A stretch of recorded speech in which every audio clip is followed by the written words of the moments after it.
Hello everyone, and welcome to another episode in the Head Acoustics Educational Webinar Series. My name is Jacob Sondergaard, and I will be your host today. Today's topic is all about mean opinion scores. Now, I think most of you are familiar with some of the mean opinion scores, so we'll be talking about today.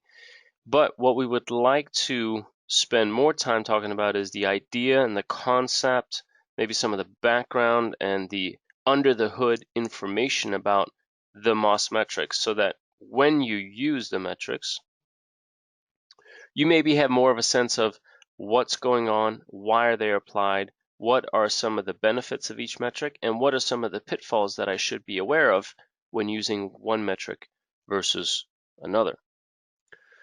So let's take a look at the world's simplest agenda, because we'll talk about what a MOS metric is. We'll go through quite a few of the most common MOS metrics, and then we will wrap this guy up and send you on your way.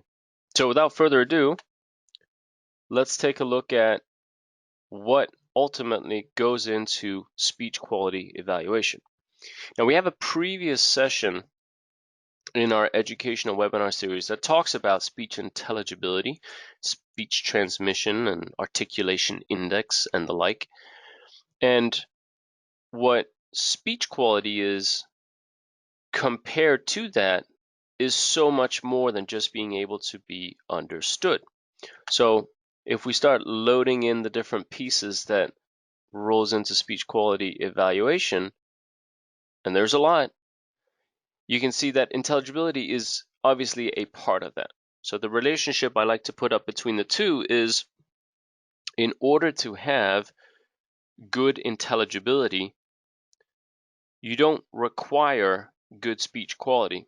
But in order to have good speech quality, you almost always have to have good intelligibility. So intelligibility is one of these lower level metrics that is required in order to even consider having or measuring for good speech quality. Another one is the very vague term of naturalness. And I guess one of the ways that I would illustrate that to you is if we listen to the synthesized voice of a speech to text or a text to speech process, or even somebody like Stephen Hawking, the late Stephen Hawking, then we can all agree that we can perfectly well understand the words that are spoken. It's perfectly intelligible, but we may not say that it sounds natural. And that's one of the things that speech quality and speech quality metrics will look to grade and evaluate as part of its overall score.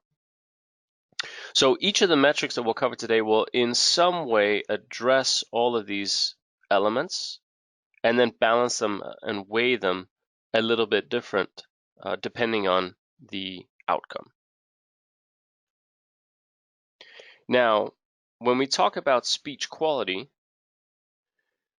we should mention that from the user's perspective, there's a few different ways that we can classify speech quality. There's the talking situation, which frankly, there's not much we can do about it, because either you're in a quiet environment, which right now I'm in a quiet environment, so I don't have any particular stress or anxiety, and I have a fairly easy talking situation. But if it were noisy, there's not much I can do about it. But that's one of the things that would influence speech quality. Another one is the listening situation. This is, in our case, that would be you.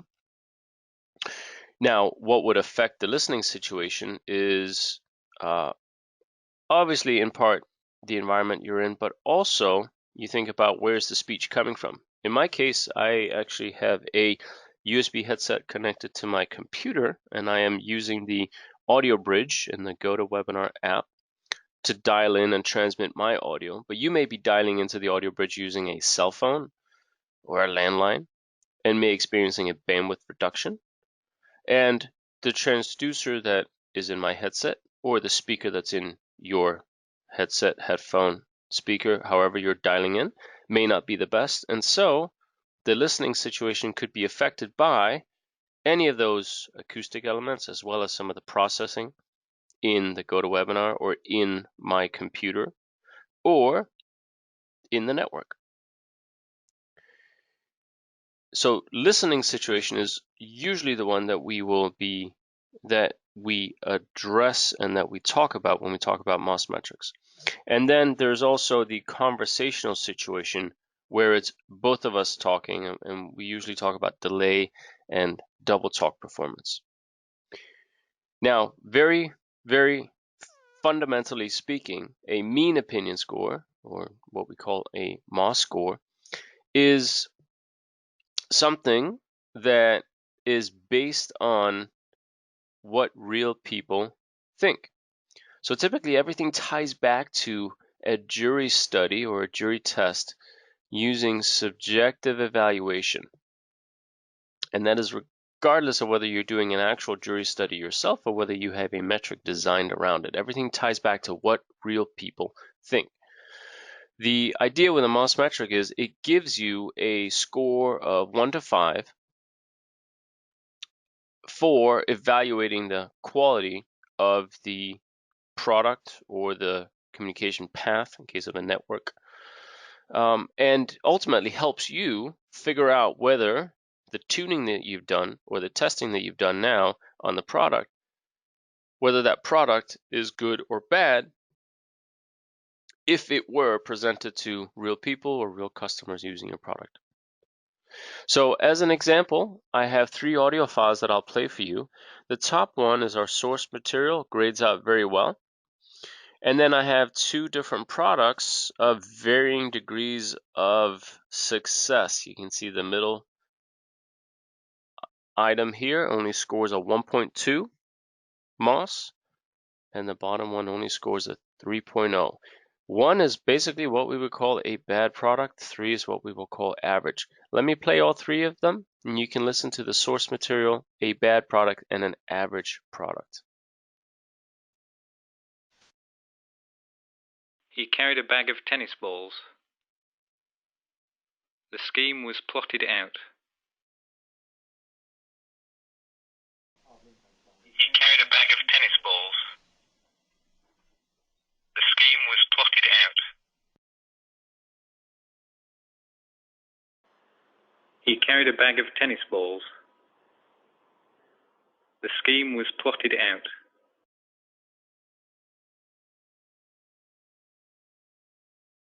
So if you were in a jury study and you were asked to evaluate that, where would you put the scores on a scale of 1 to 5, 1 being the worst, 5 being the best? I think most people would probably say the top one is either 4 or 5. It's very high quality.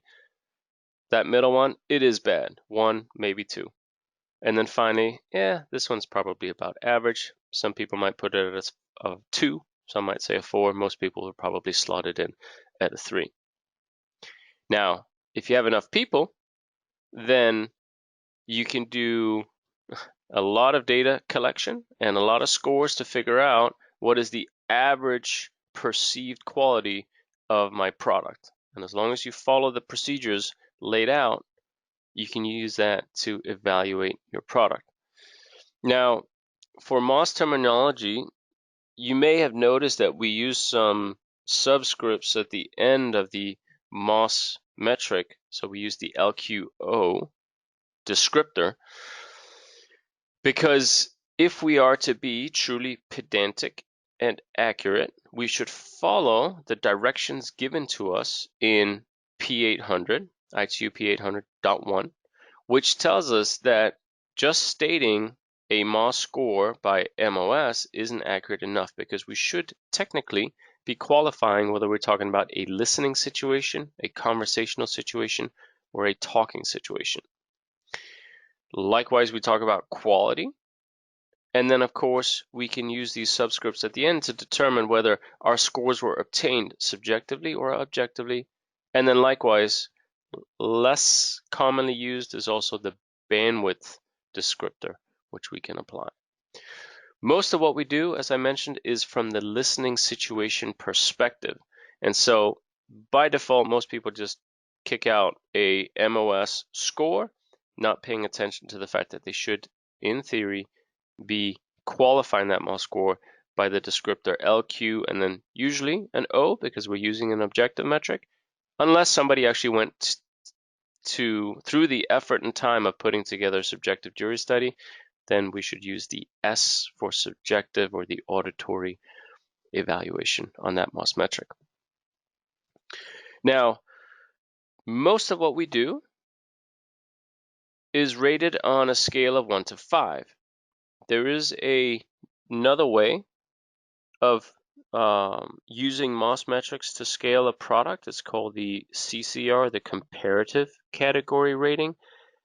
It's basically where you present the users with two samples, sample A, sample B, and then you tell them to rate their preference rating from a scale of +3 to -3, depending on whether they think sample A is better or sample B is better. For the purpose of what we do, there are currently no MOS metrics in testing that uses that scale, so we'll be focusing on the absolute category rating, the ACR on the left-hand side, and the degradation category rating, the DCR. As you'll notice, both of them go from a scale of 1 to 5, with 1 being the worst and 5 being the best. So the slight difference is in the absolute category rating, we're looking for the presence of a positive attribute. So typically it's the quality. The better the quality, the higher the score. On a DCR scale, we're looking for the absence of a negative. So for instance, it could be things like echo or noise. And in that case, what we are looking for is that the echo is inaudible or the noise is unobtrusive. And so the less presence of that negative, the higher the score. That means that regardless of what we are testing, as long as we follow the directions in P800 and we use the correct rating scales, it's fairly easy to compare apples to apples or MOS metric to MOS metric. The higher the score, the better the performance of the product or channel. So what you'll typically see in an auditory test, so an actual subjective study, is something like this. People will be asked to grade, let's say we have one product that uses 3 different microphones. And they'll be asked to grade that product performance using integers going from 1 to 5. So right now, if we were to conduct a small jury study, we have a lot of people dialing in for this webinar, and we can ask them, or ask you guys, how good is the speech quality, how good is the noise suppression, whatever attribute we want to evaluate on this call. And then if it is a fairly decent call quality right now, hopefully you guys are slotting it in somewhere around 3 or 4, although, as is the case with human nature, there will be 1 or 2 of you that says, man, this is the best thing I've ever heard. I'm going to give that a 5. And then there's a few that will say, I hear a little bit of background noise. There's a little bit of static on the line. It's fair, or even it's poor quality. I'm going to rate that a 2. And so you end up with something typically that looks like this. A little bit of a spread. Usually people are lumped together. Similar thing with example 2. So an exceptionally poor microphone in my headset, for instance, would allow all of you to say, this is terrible.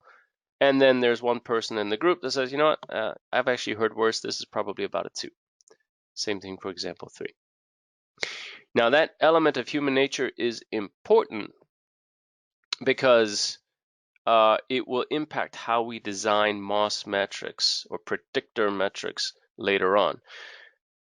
However, getting back to the subjective study, what we can do at the end of a subjective jury study is we can then just do an arithmetic mean to figure out what is the average, and then we can do our comparison between our different firmware versions, our different microphone choices, our different products, and see which product scored the best on average. You can see this is a MOS metric for listening quality and subjective evaluation. But as a jury member, you can only ever use integers. So if you see a decimal point, you know that it is an average of a study or it's from a metric. Now, some pros and cons about doing an actual jury study is that I'm actually going to start from the bottom and move up because we have a very highly standardized procedure for conducting a subjective jury study. If you're interested in doing that, I would advise you to go to P830. It's linked here. It'll take you straight to the ITU website and the document. That means if one person in our audience decides to conduct this and another person in our audience decides to do it, you guys should end up with exactly the same procedure and therefore being able to compare the output. Another cool thing, of course, is we're using real people, we're using real speech, and ultimately what that means is doing a jury study prior to releasing your product is essentially putting your product through a real world situation. Real customers would be grading your product before the product is released. So you get a very good sense of, do the people like what they are hearing in its current state? And then finally, hey, you get one number. This is pretty easy stuff to work with. You have one number. Is it good or is it bad? Is it high or is it low? That's something that's easy to track. Changes in or shifts in your scores. Now, of course, some of the disadvantages is if you've ever conducted a jury study, you know that it is awfully time consuming. It is relatively expensive. You need a lot of people to form a statistically valid data set. And if you assume that you bring in 30, 40 plus people, you do a 1 hour test because you need to expose them to X amount of samples and variations of samples in order to get your data. You can see you're easily spending upwards of a whole week just to run one test. Now, another thing that I want to mention here is the third bullet point is the jurors in your study can only ever evaluate the samples that they are exposed to relative to their current preferences and their current expectations.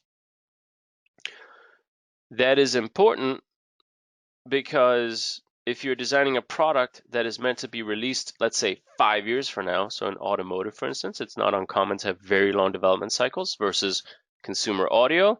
You guys are maybe more on a 12-month schedule. Every Christmas there needs to be a new product under the tree.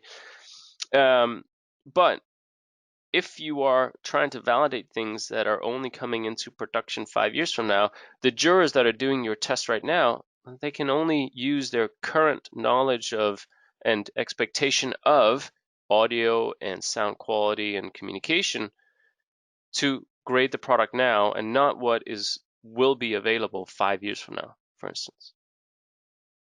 And as with all things human, things never work as expected. So people, don't turn out to be great jurors after all. They get into a circular triad situation where their data is essentially unreliable. Sometimes people click the wrong buttons. There's a lot of things that go wrong when humans are involved. It just adds to the time element and the money element. Now, wouldn't it be great if we could take our dear jury, crank them through some algorithms, and create a metric that basically simulates all the work that they're doing, but we can do it in the snap of a finger and at any time we want? That is a rhetorical question because, of course, the answer is yes, that would be wonderful. So let's take a look at some of the pros and cons of using an instrumental or an objective MOS metric. So the benefits are a lot of the same with the subjective jury study, because we still have real speech, we still have a metric designed around real people and how real people graded your product. However, it's a lot more cost effective. Once you've designed the metric, running this metric is very quick and not very time consuming.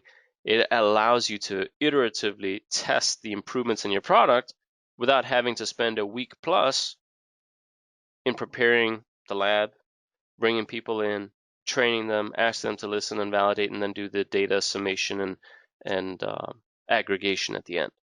So obviously, using an instrumental MOS metric presents a lot of benefits, but there are some things to be aware of, because fundamentally, It is just a mathematical model of that auditory jury, which means the model always depends on the quality of your jury study.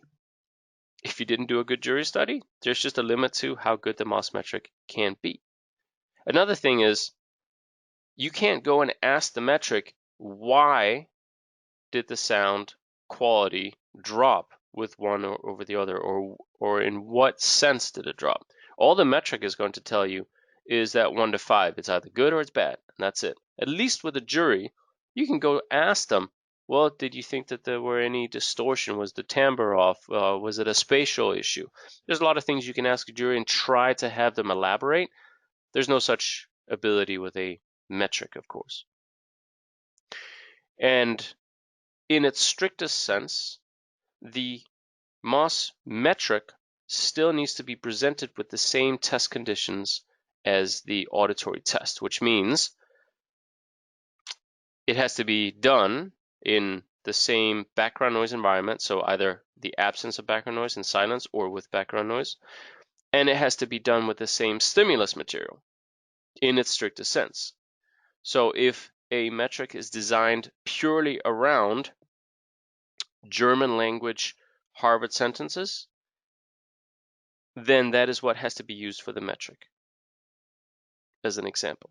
Now, remember, the metric is designed around that jury study. And so the jury will give you their expectations and perceptions of the day. Let's say it's 2008, or it's 2001, or it's 1995 when you did the jury study. If you're still using a metric that's based around jury data from that time frame, let's pick 1995, then you can then with all this stuff that we have been doing in telecommunications over the last 23, 24 years, clearly there has been massive improvements, and you really ought to consider whether that MOS metric is still valid, right? Because if you remember the early days of mobile telephony, what were your expectations when you picked up your phone and dialed somebody? Was the expectation that, man, I just hope I can even place a call? Or was it just, man, I really hope they can even hear me? And certainly when you talk about things like echo cancellation, noise suppression, the transducer quality, the amount of processing that could be on board a mobile phone, let's say, way back when, if that was the expectation of the jury at the time, and you create a metric that is based around that, well, then today's product should blow that metric out of the water. You should be scoring solid 5s across the board, because what we're doing today is light years ahead of what we were doing 20 years ago. And so looking at the origination of those metrics, you have to keep in mind they are designed around a real jury study, real people who had, expectations of the day, but that's what's captured. That's, in a little time capsule inside that metric. So let's take a very high-level overview of what the instrumental MOS process looks like. We have a reference speech signal, which we will feed both to a test object, mobile phone, car, headset, what have you, as well as through an adaptation block inside the MOS metric. Usually, it's simply, the adaptation is, in its crude form, simply a bandwidth limitation, so that our speech signal is recorded in a quiet recording studio. It's a Harvard sentence, let's say, and it's in glorious full band quality. But let's say your test object functions on a narrow band codec only. Then the adaptation block, the main purpose is, let's apply, let's say, an IRS filter or an MSIN filter to simulate a mobile phone or a landline phone that's narrowband only, so that when we get to the later stages, we are really comparing apples to apples and not offering an unfair comparison level for the device. Next step is we take both the process signal and the adapted reference signal. We feed it through some form of hearing or cognitive model that simulates human perception. We'll do some comparisons between the two in order to figure out how good is the processed, or sometimes we call it the degraded signal, relative to the ideal reference signal. Based on that, and based on the algorithm, we can then come out with a speech quality number or index that can help us move forward. Now, of course, as I mentioned, the cool thing about MOS metrics is they all use real speech, which means once you've fed things through a MOS metric, you can always go back. If you question the result, you can always go back, listen to the file, pretend you're in a jury study and say, you know, how would I grade this? You know, and certainly if you are a designer and a developer, you know, you have to try and remove your bias, even though it's maybe your baby, your product that you're testing, and say, you know what, if I was an objective listener, how would I rate this? Would I rate it average? Would I give it a 3? Or is it already good? Would I give it a 4? And if so, is there a way to bring that score up? Now, as I mentioned earlier, we have a lot of people dialing in. If we took a poll of everybody here, there's always a few outliers, right? Nobody has ever conducted a jury study where all 100% of the jury members graded the product as the absolute best, so a 5 out of 5, or the absolute worst, 1 out of 1, that they ever heard. What that means is most MOS metrics, they have that bias or that human nature rolled into them, so that even if you present the reference signal through a transparent test object, and you're essentially comparing the reference signal to the reference signal, the ideal the test case. You can't do any better than that. Most MOS metrics will have some element in the comparison phase that says, hey, I know that if I did this in a jury study, there's always going to be that one outlier that says, it's maybe not a 5, it's going to be a 4. And so most MOS metrics are going to be capped at somewhere around 4.8, 4.75 instead of a 5. Likewise, on the lower end, it's very rare that you can get a 1.0. Most MOS metrics will have a cap that's somewhere around 1.1, 1.2, something like that. So don't strive for a 5. You'd be sitting there for a very long time. But if you can get 4.7, 4.8, you're doing great. So let's take a look at some of the commonly used MOS metrics. The top 3 you are probably familiar with because they have been around for a while. Each of them are one-way speech quality MOS metrics with no background noise. First one is Pesce, and from probably around 2001. Tosca is around the same time frame, and then Polka is a slightly newer metric, 2011. And they are used quite a lot still today. Certainly Tosca and Polka are for acoustic testing in telecommunications. For uplink direction, so the sending direction, we have a portfolio of MOS metrics available for evaluating the speech quality in the presence of background noise, which means not only does the metric or the metrics evaluate speech quality, they also give us a noise suppression quality score. Those are the ThreeQuest metrics. You can see the standards surrounding these metrics. There's basically 2 flavors of ThreeQuest. There is the traditional 3-channel algorithm, standardized in TS 103-106 or ES 202-396-3. That's good and suited for narrowband and wideband communication. And then you have the 2 new metrics, so the TS 103-281, Model A and Model B, that are good for super wideband and full band transmission. Basically, regardless of whether you're doing narrowband telephony or communication or full band, so 20 hertz to 20 kilohertz, there is a metric available to you that can do speech quality and noise suppression quality evaluation for speech in noise in the sending direction. And then we also have a MOS metric for echo evaluation. That is EQuest. Now, it's a little bit of a unique metric. You can see that there's no standard associated with it, but it's actually gaining quite a lot of traction in the marketplace. We'll cover that towards the end of the web seminar. So let's start with Pesce. As I mentioned, it's been around for a long time. It's defined in ITUT P862, which it replaced the old P861. The main purpose and the motivation for designing this back in the late 90s and early 2000s was to have a MOS metric that could predict network and codec performance.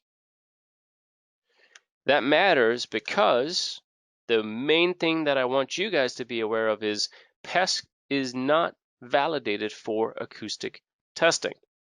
So I would highly caution you against using Pesce on any type of product where there is an acoustic interface. Doesn't matter if you're doing uplink or downlink quality evaluation. It does not work very well if there is an acoustic path or an acoustic transducer involved in the testing and the evaluation. And of course, as I mentioned, this is a metric that is only valid for silent conditions. And this is where also one of the metrics that's really starting to show its age. Right? The jury study was done in the late 90s. Algorithm was designed right around the year 2000. Things were formalized and standardized in 2001. We talked about how much has changed since the late 90s. You can imagine that if you take something like Pesce and apply it to today's communication networks, things are going to look a lot better than they did in the 90s. Or things are going to look a lot different. You think about packet-based audio versus circuit-switched audio. Pesce is not designed for packet-based audio. So the bottom line is Pesce is not something we see used very often anymore. And generally, things look kind of goofy with Pesce if the frequency response starts to drift and gets to be offset somehow, if you add noise or if you add distortion. Now, let's take a little bit of a look at what happens under the hood with Pesce. I know that this is supposed to be an educational web seminar. Unfortunately, this is all the information we have from the IP holder of Pesce. So there's not much that we can really explain except that it follows the general recipe for a MOS metric where we take the original stimulus file and the degraded or processed file. We feed it through some form of perceptual model. We don't know which one is used. Then we go through some form of delta analysis, feed that through some form of cognitive model to give us a final MOS metric at the end.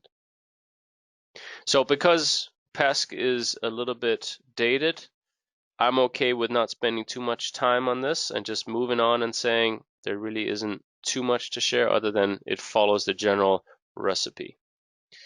Now, Tosca came around just about the same time as Pesce, although it came from Deutsche Telekom. The MOS metric is called TMOS, so basically it's the Tosca MOS. And one of the key differentiators with TMOS or Tosca versus Pesce is it did take the terminal or the DUT into account, meaning it can be used for acoustical performance evaluation. So even in 2001, Tosca was validated for both narrowband and wideband. If you noticed in Pesce, there was an update in 2005 where Pesce was updated for wideband evaluation. Tosca came out right out of the gate with both narrowband and wideband functionality. Once again, the same disadvantages are present with Tosca that there are with Pesce. It's old. There might be some limitations with the expectations of the day versus today. And then it's only valid for silent conditions. Maybe that's not necessarily a disadvantage, but it's certainly something to be aware of. And the same things generally impact the Tosca metric. Now, fortunately, we have a little bit more information from Deutsche Telekom regarding the Tosca algorithm. As you may have noticed, it wasn't standardized anywhere, so this is really just up to the IP holder on how much they want to release.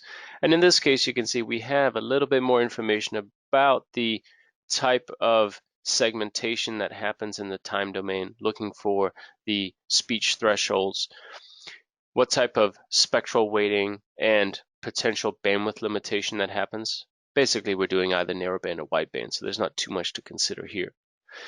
We also can see that the specific loudness, so the ISO 532 standard, is used as part of the hearing model evaluation.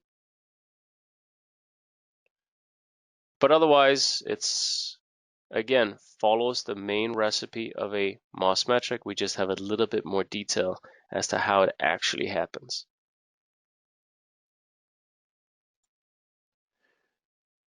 So let's take the two old metrics and just put them up against each other. Now, I've already revealed all the scores at the bottom, but what we are showing you here is a relatively poor device.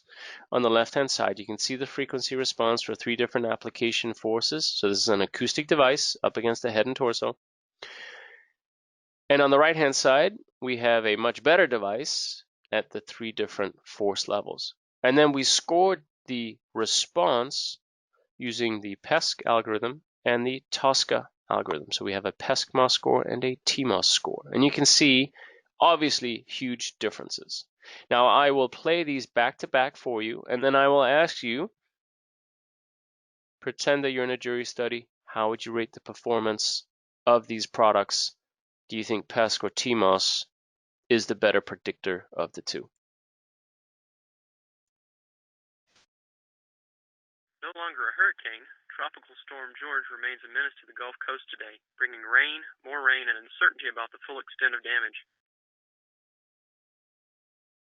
No longer a hurricane, Tropical Storm George remains a menace to the Gulf Coast today, bringing rain, more rain, and uncertainty about the full extent of damage.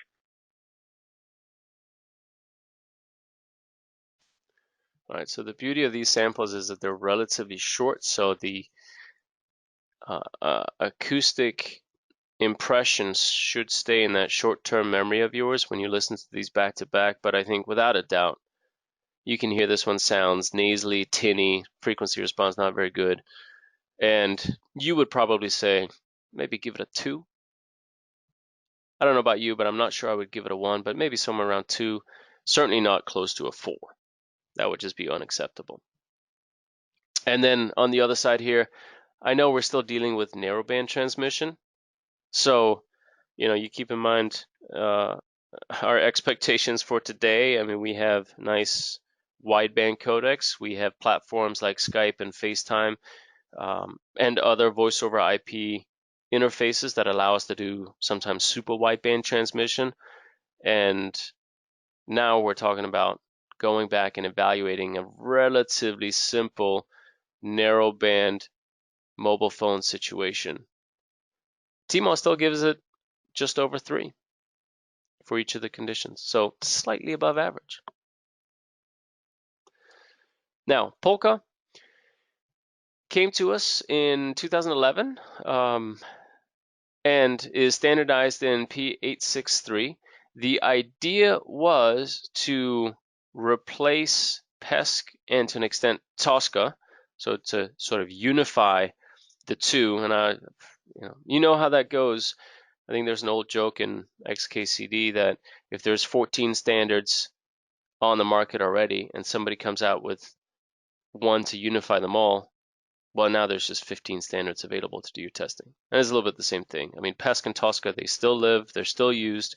Pesce less so, but Tosca and Polka certainly are still alive and used in various standards. Now, some of the cool things about Polka is that it's certified for both electrical and acoustical testing. You can see that it's actually designed for narrowband, super wideband, and very, very recently updated to full band. Curiously, there's no wideband setting directly from the IP holder, but it covers quite a few different bandwidths that are suitable for today. Technically, the hands-free performance was not validated. This was specifically for handset type, so mobile phone measurements. And it has not been intended to be used with noise, background noise. This is a quiet condition test. Once again, some of the same factors will impact a Polka score. Now, the IP holder has given us a little bit more information for Polka than they did with Pesce. And you can see, once again, we follow the same overall recipe of feeding it our signals through some perceptual models. In this case, we have 4 different perceptual models that each look for slightly different things. And then we go through the same comparison steps where we looked for level variations. Now, there's a couple things that I want to point out to you, in particular, frame repeats and delay jumps. These two are important because one of the things that we incur when we use packet switch calls is potentially having variable delays in a communication channel, potentially lost and dropped packets, or repeated packets. And one of the things that Polka specifically is designed to do is evaluate packet switch calls. So packet switch means it's anything IP, voice over IP based. It means it's LTE based, voice over LTE. Polka is particularly well suited for those conditions. Now, in the good old days, of course, when you made a phone call, you would have all the copper in the world aligned from point A to point B, and you would have a fixed delay between those 2 points as long as that communication channel was open and you reserved the bandwidth, period. Today, packet switch calls is very different. We have a whole web seminar on that, but the point is Polka is designed for that. Ultimately, at the end of the day, once Polka is done calculating the differences between the clean and the degraded on a lot of these parameters, we can get a MOS score for the listening quality, and of course, this is an objective metric. Now, ThreeQuest, there's a lot of information to digest here, but it was first introduced in 2007, specifically to address the speech quality in the uplink direction in the presence of background noise. I think the automotive community and the mobile phone community were the first to jump on this, and then 3GPP formally adopted a slightly different version, standardizing TS103-106, which is validated using the AMR narrowband and AMR wideband codecs. And then in April 2017, we saw the introduction of the super wideband full band metric. In many ways, the metrics are the same, but there's also a lot of differences, not just from a bandwidth perspective. And I'll talk about that more in a minute. And if you're in the mobile phone community, then you know that GSMA has an HD voice certification program. If you want your product stamped with the HD voice logo and you want to be able to use it in your marketing, then you have to use the ThreeQuest algorithm specified in TS103-106. Now, for all of the variations of ThreeQuest, the commonality is that we get 3 output metrics. We get a speech quality metric, SMOS, which in some sense is equivalent to the metric that something like Tosca or Polka would give, right? It's just evaluating the speech quality. But remember, ThreeQuest is for speech quality and noise. And so what we also get is the NMOS score, or the noise suppression quality, which is on the degradation category rating scale. So here we're looking for the absence of noise. And then ThreeQuest also gives us the overall. So if you're just looking for one number for the product performance, you could just refer to the GMOS score and go with that. Couple things to be aware of. It's actually only validated for speech with background noise. So ThreeQuest is not applicable if you have quiet condition tests. And right now it's only validated for the uplink direction. Another couple things. The original ThreeQuest Metrics uses a 3-channel algorithm. We had what we call the clean file, we have the unprocessed file, and we have the process file. The unprocessed file is the unprocessed signal is a signal that's captured using a reference mic in the sound field that captures that raw, unprocessed mix of speech and noise that we use in part to figure out how good is the noise suppression performance. For TS103281, so the super wideband and full band metrics, the unprocessed signal has gone away so that we now only have a two-channel algorithm, so much like you know from Tosca and Polka, where we only need the clean speech file and the degraded file. There's no need for a third channel, that unprocessed channel. That also means that we are seeing some experimentation with that metric for performance in the downlink direction. So think about applications like ANC, active noise cancellation, and things like mobile phones and headphones and headsets.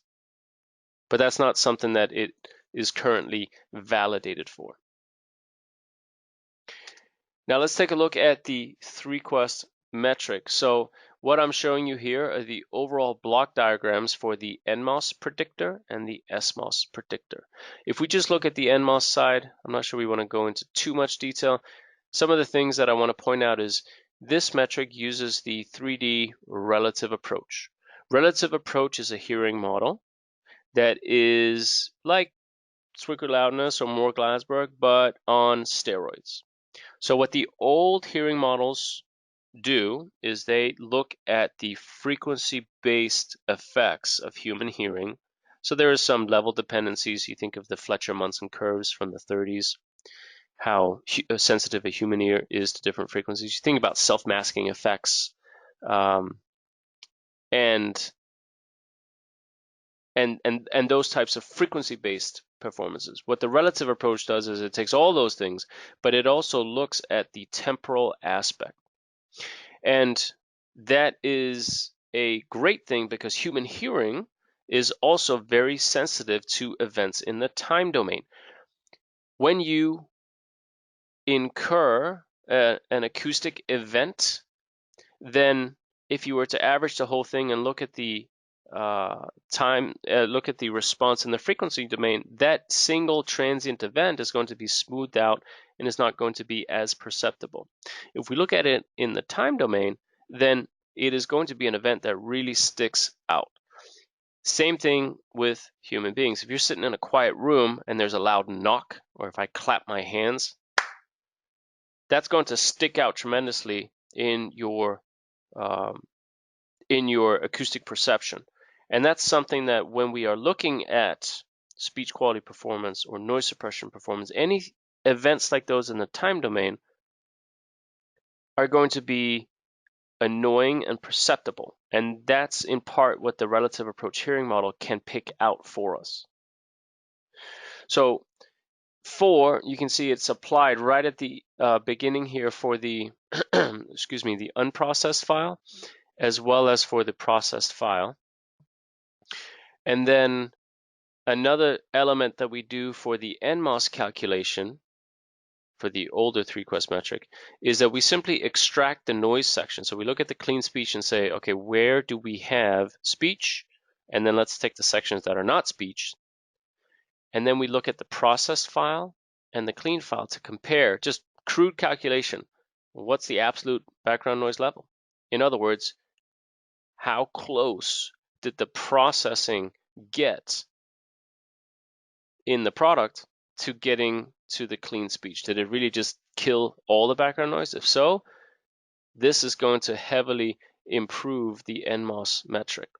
But of course, it's not just about absolute noise suppression, because there's a lot of other things that's rolled into it.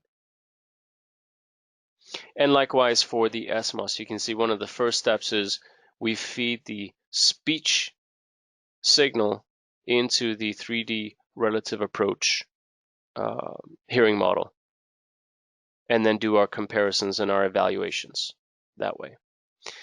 Some of the things that have been updated lately is the use of the linear quadratic regression algorithms and the feed-forward neural networks. I believe there's even a newer form of cognitive evaluations and models used in the later ThreeQuest super wideband full band metric, standardized in TS103281. Now, let's give you some examples to chew on so you get a sense of how well the metric performs relative to the auditory sample. So we have 5 different samples for you. We have the source material, which if you feed it right back through itself, you can see we don't score a 5.0, we score a 4.8. So the speech quality reproduction is great. The noise suppression, obviously wonderful. And the GMOS is great. Then we have a sample with very good speech quality reproduction, but the noise suppression is not very good. Overall, that means we're getting about an average product. From there, we just have various degrees of speech quality reproduction and noise suppression performance that you can follow along here with the description and then the file. So let me play these files for you back to back. You guys can see, does it stack up? Does it match my auditory experience? The stems of the tall glasses cracked and broke.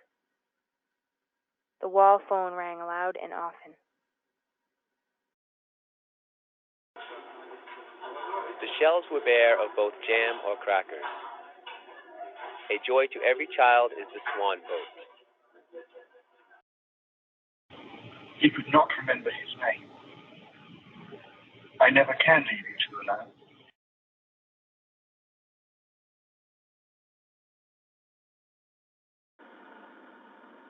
He could not remember his name.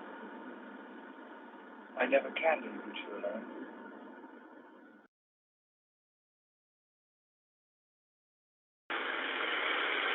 Inside the chicken leg is a radish. The house is like chocolate garbage.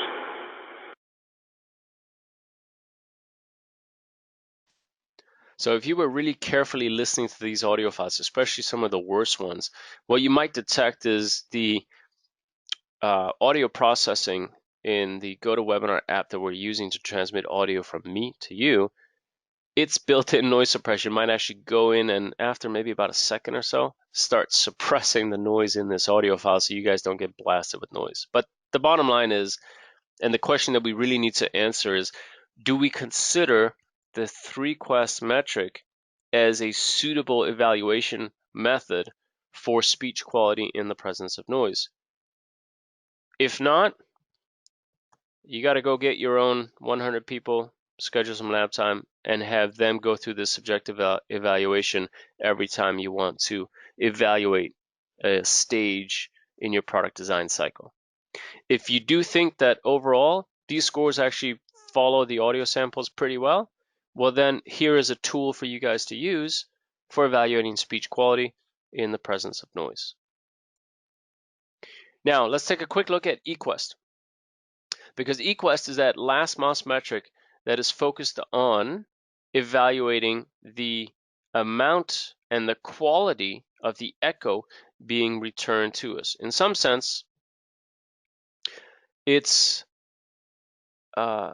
looking at how much talker echo loudness rating do we need for our product.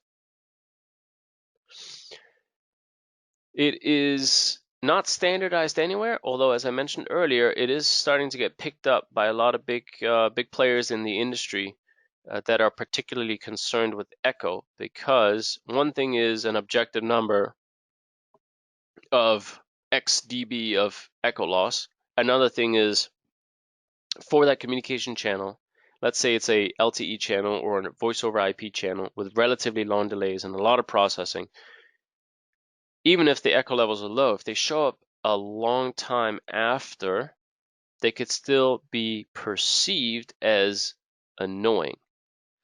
So the EQuest really puts a quality aspect to the amount of echo that comes back. Similar to before, the EQuest metric uses the 3D relative approach model, and that is primarily because of the temporal aspects. I mean, echo in general is going to be hopefully very low level, but where it really shows and where the relative approach really helps us is with those temporal aspects of that echo all of a sudden showing up in the return path where there shouldn't be any echo. And that those blips and burps coming back on the echo signal, not necessarily complete voice, because it could also just be, digititis or digital artifacts that are bounced back to us from the echo cancellation algorithm. Those are the artifacts that will really stick out in our perception and will really impact the quality perception of the echo canceller. But otherwise, the output of EQuest is the same thing. It is a MOS metric from 1 to 5, where the 5 is the best performance, right? That's basically there's no perceivable echo and the product is performing well. So with that, I want to leave you with 4 take-home points. So number 1 is the MOS metrics, or MOS testing in general, is a good way to measure voice quality, both in the talking direction, listening direction, or in the conversational situation. Most of what we have today is in the listening situation. Second point is, it's great that MOS Metrics uses real speech signals and based on real jury studies, because when you take that metric, you can apply it to any product you're doing and quickly run through the evaluation process without getting all the jury members in. And if in doubt, you can listen to it. Third point is, MOS is just a single tool in your toolbox. I hope you are not like Jeremy Clarkson on Top Gear, because whenever he has to go fix a car, the only tool he brings is a hammer. MOS is just a single tool. There are many tools out there, but MOS is certainly a very valuable tool. But as we talked about, there are limitations. You can't ask a MOS metric why something was good or why something was bad. And then remember, there are many different MOS metrics out there. Are you doing speech quality evaluation in quiet condition? Good. We have a portfolio of metrics available through the standards community that you can use. Are you doing speech quality in the presence of background noise? There's something available for you there as well. Or even, are you doing an echo evaluation? So hopefully there's something out there for you to use. With that, I would like to thank you for your time and your attendance, and we hope that you found today's session beneficial and valuable. Thanks a lot.